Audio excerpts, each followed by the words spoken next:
السلام عليكم ورحمة الله وبركاته. يا ترى ايه اللي بيحصل ده في الشرق الأوسط وبلاد الشام، في فلسطين ولبنان لغاية ما وصل باكستان وإيران وآخرهم اللي بيحصل في سوريا؟ ايه اللي بيحصل ده؟ هل دي تصرفات عشوائية ولا دي مخططات مدروسة؟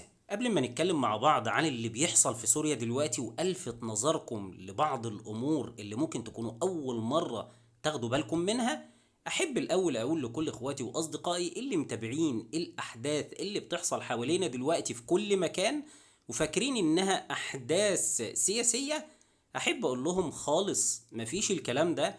الموضوع ملوش أي علاقة بالسياسة، دي عبارة عن نبوءات مذكورة في الكتب بتاعتهم عن الإمبراطورية اللي بيجهزوها تمهيد لخروج الدجال. يعني الأمر وما فيه وكل اللي بيحصل حوالينا دلوقتي في الشرق الأوسط وبلاد الشام ملخصه إنها نبوءات دينية بيحاولوا يحققوها الفترة دي. يعني الموضوع متصل بشكل مباشر بعلامات الساعة وأحداث نهاية الزمان وملوش أي علاقة خالص بالسياسة. ونرجع بقى ندردش مع بعض في اللي بيحصل في سوريا دلوقتي. يعني خلينا نفكر مع بعض بصوت عالي، يا ترى هم بيعملوا في سوريا كده ليه؟ هل يا ترى عشان خاطر دفاعا عن الطوائف اللي هم بيقولوا عنها دي، ولا الأمر ليه أهداف تانية خفية؟ أحب أقول لكل إخواتي وأصدقائي إن اللي بيحصل في سوريا هو نفس اللي بيحصل في أي دولة تانية بيضربوها. هو كل هدفهم إن هم يهدوا كل الكيانات اللي حواليهم عشان يقدروا يبنوا إمبراطوريتهم بكل سهولة، زي بالظبط اللي بيحاول يهد بيت عشان يبني بيت تاني جديد أو يبني القصر اللي في دماغه، فبيقعد يضرب في الجدارات اللي حواليه عشان خاطر البيت كله يقع ويبقى سهل عليه قوي ان هو يقضي عليه. وبعد ما يقضوا على كل الكيانات اللي حواليهم يبدأوا يبنوا امبراطوريتهم ويحققوا نبوءاتهم. وده ملخص بسيط جدا لكل اللي بيحصل حوالينا في كل مكان في الشرق الأوسط وبلاد الشام. ونقدر نستنتج من الكلام ده ان لسه مفيش اي حاجة من الاحداث اللي حوالينا خلصت بشكل نهائي. يعني لسه كل الاحداث دي هترجع تتعاد تاني، اتوقع انها هتكون بشكل اشرس، هتبقى تقريبا معركة البقاء، يعني فئة واحدة منهم هي اللي لازم تنتصر. اظن بالكلام ده الصورة كده بقت واضحة جدا بالنسبة لنا، يعني كده عارفين كل اللي بيحصل حوالينا ده عبارة عن ايه. طب يا ترى واللي يهمنا بقى في الموضوع دلوقتي، هل الرئيس سوريا الحالي أحمد الشرع هيرد على الفعل اللي فعلته إسرائيل في الفترة الأخرانية، ولا هيتجاهل الأمر وهيكتفي ببعض التصريحات ومش هيرد خالص على الموضوع ده بشكل صريح؟ ولو رد بشكل صريح الرد بتاعه المتوقع يكون ايه؟ يعني لو رد عسكري المفروض يكون الرد بتاعه ازاي؟ أحب الأول أقول لكل إخواتي وأصدقائي وأوضح لهم نقطة بسيطة جدا عن رئيس سوريا الحالي أحمد الشرع الجولاني، لأن إحنا اتكلمنا عنه في الفيديوهات اللي فاتت ووضعنا بعض الاحتمالات عن شخصية رئيس سوريا الحالي أحمد الشرع الجولاني. فأحب أقول لكل إخواتي وأصدقائي إحنا مش بننتقده، يعني أنا مش بنتقده، لا إحنا مركزين على بلاد الشام، إحنا مسلطين الضوء على بلاد الشام، لأن بلاد الشام هيخرج منها الطرف الأساسي والطرف التاني قدام اللي هيقف قدام الإمام المهدي. فعشان كده حتى مش حسين بس، أغلب العلماء مسلطين الضوء على بلاد الشام. وفي من العلماء قال إن بداية النهاية هتكون من سوريا وبلاد الشام، يعني من بلاد الشام إلى نهاية الزمان. عشان كده مركزين قوي على بلاد الشام ومسلطين الضوء قوي على أي شخصية بتظهر في الكادر في بلاد الشام.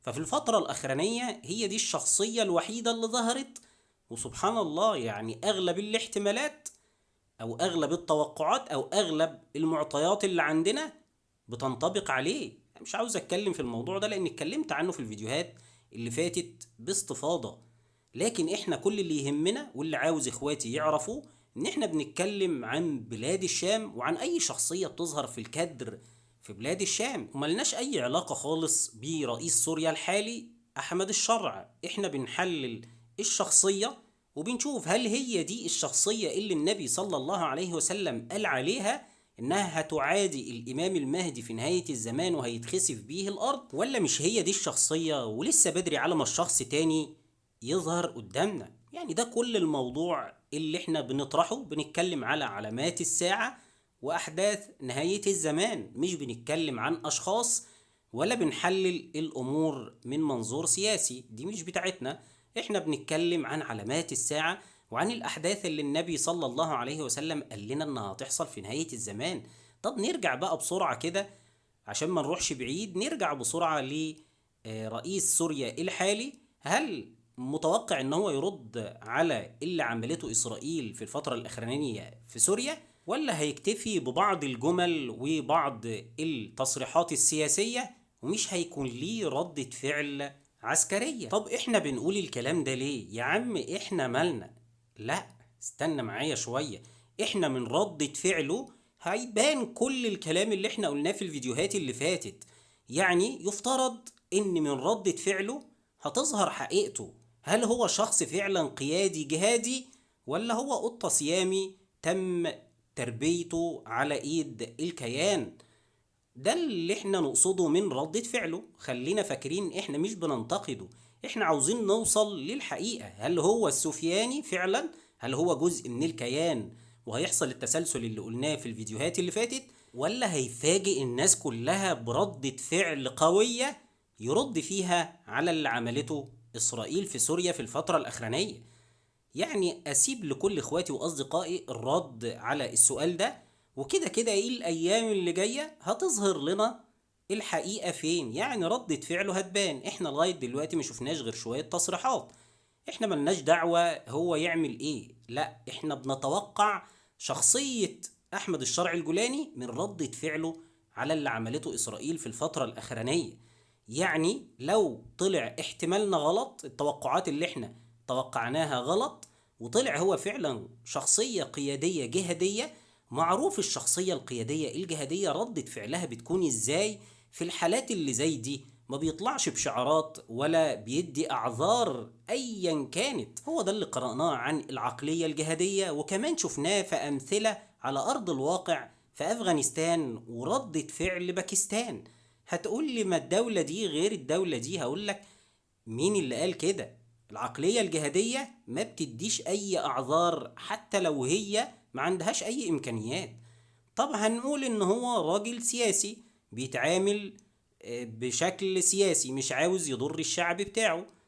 هقول لكل اخواتي واصدقائي المفروض حتى ان الصيغة بتاعة الرد السياسي بيبقى فيها لهجة جديدة، وشفنا الكلام ده قبل كده في الرئيس الراحل محمد حسني مبارك لما كان بيظهر بعض التصرفات الغير محمودة من إسرائيل. شفنا ردة فعله وكلامه بتكون عاملة ازاي.